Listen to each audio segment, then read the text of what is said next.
Clot exam రాయడానికి ఆ యాస్పిరెంట్స్‌కి ఉండాల్సిన క్వాలిటీస్ ఏంటి? సో, మేజర్‌గా వాళ్ళకు ఎవ్రీడే పేపర్ రీడింగ్ అన్న హాబిట్ అన్నది ఉండాలండి ఫస్ట్ ఆఫ్ హుహు. ఆల్. హ్మ్. వాళ్ళు కన్సిస్టెంట్‌గా ఉండాలి. అండ్ వీళ్ళకు ఎప్పుడు వీళ్ళ మైండ్‌లో ఎప్పుడు ఏం కనపడుతూ ఉండాలంటే, బెంగుళూరు నేషనల్ లా యూనివర్సిటీనే కనిపిస్తూ ఉండాలి. ఓకే. అది అక్కడ. అక్కడ కనిపిస్తూ ఉండాలి వాళ్ళకి ఆల్‌వేస్. మేము ఓకే. అందుకే మా క్లాస్ రూమ్‌లో ఏం చేస్తామంటే చుట్టూ ఆహా! పోస్టర్స్ పెట్టింటాం. హుహు. నల్సారు, బెంగుళూరులో ఉన్న హ్మ్. నేషనల్ స్కూలు హ్మ్. అది ఇవన్నీ పోస్టర్స్ పెట్టింటాం. వీళ్ళు ఎప్పుడు కూడా అవి చూస్తూ ఉంటే వీళ్ళు ఎప్పుడూ ఆహ్, అది వీళ్ళకు ఆ జీలన్నది తెలుస్తూ ఉండాలి. సో, హ్మ్. నేను బెంగుళూరు అక్కడ నాకు ఎన్‌ఎల్‌యూలో అడ్మిషన్ సీట్ రావాలి. రావాలి. ఆ! హ్మ్. అలా ఎందుకంటే టాప్ యూనివర్సిటీ అండి. హ్మ్. టాప్ 300 వస్తేనే బెంగుళూరులో మనకు నేషనల్ లా యూనివర్సిటీలో సీటొచ్చే అవకాశం ఉంది. ఓహ్! సో, దాన్ని టార్గెట్‌గా పెట్టుకుంటేనే వీళ్ళు ఏదో ఒక లా యూనివర్సిటీలో సీట్ సక్సెస్ కాగలరు. So, okay. వీళ్ళ క్వాలిటీస్ ఎలా ఉండాలంటే ఎవ్రీ డే కన్సిస్టెంట్‌గా న్యూస్ పేపర్ చదవాలి. At the same time 3-4 hours వీళ్ళ ప్రిపరేషన్ అన్నది కంటిన్యూ అవ్వాలి. ఎక్కడ గూడా ఫ్రెండ్స్ మాటలు విని అలా డీవియేట్ అవ్వకుండా హుహు.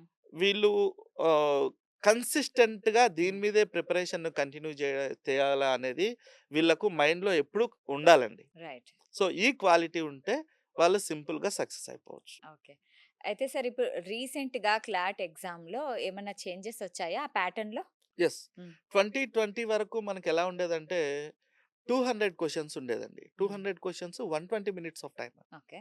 సో, 2020 నుంచి ఏం చేశారంటే 150 క్వెషన్స్ చేశారు. హుహు. తర్వాత దాన్ని 120 క్వెషన్స్ చేశారు. అయితే ఇక్కడేంటంటే కంప్లీట్‌గా ప్యాసేజెస్ అయిపోయాయండి. ప్రతి హుహు. క్వెషన్‌కు అంటే క్వెషన్ నంబర్ 1 హ్మ్. ఒక ప్యాసేజ్ ఇస్తారు. హ్మ్. దానికి సంబంధించి ఒక 5 క్వెషన్సో, 10 క్వెషన్సో ఇస్తారు. ఓకే. సో, ఇక్కడేంటంటే ఎవ్రీ డే వీళ్ళు మనం ఎందుకు న్యూస్ పేపర్ చదవాలి అని చెప్తున్నామంటే, వీళ్ళు ఎగ్జామ్ పాయింట్ ఆఫ్ వ్యూలో గూడా అలాగే న్యూస్ పేపర్ లాగే ఒక ప్యాసేజ్‌ని చదువుతారు. ఓకే. ఆ ప్యాసేజ్‌ని చదివి ఇమ్మీడియేట్‌గా దాన్ని వీళ్ళు ఒక అనలిటికల్ థింకింగ్ అండ్ క్రిటికల్ థింకింగ్‌లో వీళ్ళు థింక్ చేసి హుహు. కింద అడిగినటువంటి క్వెషన్స్‌కు ఆన్సర్ చేయాల్సి ఉంటుంది. హుహు. అంటే ఇక్కడ హ్మ్. 120 క్వెషన్స్ ఉంటాయి. హ్మ్. 120 మినిట్స్ ఆఫ్ టైమ్ ఉంటుంది. అండ్ 0.25 నెగెటివ్ మార్కింగ్ ఉంటుంది. Negative marking. Negative marking okay. గూడా ఉంటుంది. హ్మ్. కాబట్టి వీళ్ళు స్పీడ్‌గా చదవడం రావాలి. హుహు. దాన్ని ఇన్ టైమ్‌లో అర్థం చేసుకోగలగాలి. హ్మ్. అడిగిన క్వెషన్‌కు తప్పు చేయకుండా ఆన్సర్ చేయగలగాలి. Okay. So, time time management. Management ఉండాలి. హ్మ్. స్పీడ్‌గా చదివే స్కిల్ ఉండాలి. ఇన్ టైమ్‌లో అర్థం చేసుకోవాలి. క్రిటికల్ థింకింగ్ ఉండాలి.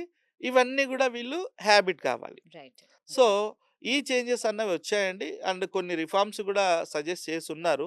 అవి మేబీ టేక్ సమ్ టైమ్. ఇప్పుడైతే ప్రస్తుతం మనకు 120 క్వెషన్స్ ఉంటాయి.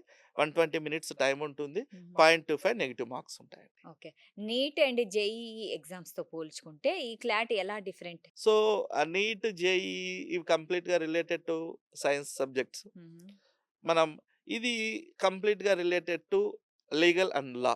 ఓకే. సో, అది అదే. ఇది ఇదే అండి. మరి ఎగ్జామ్ ప్యాటర్న్‌లో ఎలా? ఎగ్జామ్ ప్యాటర్న్‌లో అంటే నీట్‌కి సంబంధించి అండ్ జేఈఈకి సంబంధించినంత టఫ్, అంత హార్డ్‌నెస్ మనం ఇక్కడ చూడం. ఓకే. బట్ క్లాట్ విషయానికొస్తే ఆ ప్రొఫెషన్‌కు ఎంత వాల్యూ ఉందో, ఆ ప్రొఫెషన్‌లో ఎంత స్టేటస్ ఉందో, హుహు. క్లాట్ విషయంలో సక్సెస్ అయితే దానికంటే ఎక్కువ పొజిషన్‌లకే వెళ్ళొచ్చు. ఓకే. సో, ఇప్పుడు క్లాట్ రాసిన తర్వాత మంచి యూనివర్సిటీలో అవకాశం వచ్చిన తర్వాత హ్మ్. అడ్మిషన్, హ్మ్. హ్మ్. దాని తర్వాత అంటే కెరీర్ ఆప్షన్స్ ఎలా ఉంటాయి? అంటే ప్లేస్‌మెంట్స్ ఎలా ఉంటాయి?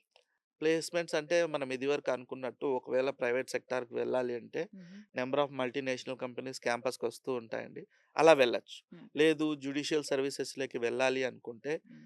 మనం ఎల్ఎల్‌బి కంప్లీట్ అయిపోయిన తర్వాత హ్మ్. జేసీజే అనేసి ఒక ఎగ్జామ్ జరుగుతుంది. హుహు. Junior civil judge. Okay. So, junior civil judge అనేటువంటి ఎగ్జామ్ రాసి హ్మ్. అందులో సక్సెస్ అయితే జ్యుడిషియల్ సర్వీసెస్‌లోకి మనం స్టెప్ పెట్టినట్లే అండి. Okay. So, once junior civil judge అయ్యారు అంటే, వీళ్ళు ఇంటర్మీడియేట్ అయిపోయేలోపు ఆల్‌మోస్ట్ 23, 24 ఇయర్స్‌కు వీళ్ళు గ్రాడ్యుయేషన్ గూడా కంప్లీట్ జేసేసుకుంటారు. 5 ఓకే. ఇయర్స్ గ్రాడ్యుయేషన్ గూడా ఓకే. కంప్లీట్ జేసేసుకుంటారు. హ్మ్. సో, అక్కడి నుంచి ఒక 3 ఇయర్స్ పాటు వీళ్ళకు ప్రాక్టీస్ రూల్ అనేది ఒకటి రీసెంట్‌గా సుప్రీం కోర్ట్ తీసుకొనొచ్చింది. ఓకే. సో, వీళ్ళు ఎల్ఎల్‌బి కంప్లీట్ అయిన తర్వాత ఒక 3 ఇయర్స్ పాటు వీళ్ళు లాయర్‌గా ప్రాక్టీస్ చేస్తారు. హుహు. So, after 3 years JCJ notification apply చేసుకొని అంటే ఒక 28 ఇయర్స్ లోపు వీళ్ళు జూనియర్ సివిల్ జడ్జ్ అయితే, డిస్ట్రిక్ట్ జడ్జ్ ఇంకా మంచి అవకాశం ఉంటే ఇంకా చిన్న ఏజ్ అయితే హైకోర్ట్ జడ్జ్ వరకు గూడా వీళ్ళెళ్ళే అవకాశం ఉంది. రైట్. అయితే ఎన్ఎల్యూలో చదివిన హ్మ్. విద్యార్థులు ఇంకా ఫ్యూచర్‌లో ఏ పెద్ద కంపెనీలో వాళ్ళకి జాబ్స్ వచ్చాయి? సో, చాలా కంపెనీస్ ఉన్నాయండి. హ్మ్. చాలా విప్రో కావచ్చు, లేదా మల్టీనేషనల్ కంపెనీస్‌లో ప్రతి కంపెనీలో హుహు. ఒక లీగల్ టీమ్ ఉంటుంది. అలాగే గవర్నమెంట్ సెక్టార్ మనకు పబ్లిక్ సెక్టార్ యూనిట్స్ ఉంటాయి కదా! హుహు. బీహెచ్‌ఈయు, వైజాగ్ స్టీల్ ప్లాంట్ రైట్. ఇలాంటి కంపెనీస్‌లో కూడా తీసుకుంటారు. హుహు. హ్మ్. ఓకే.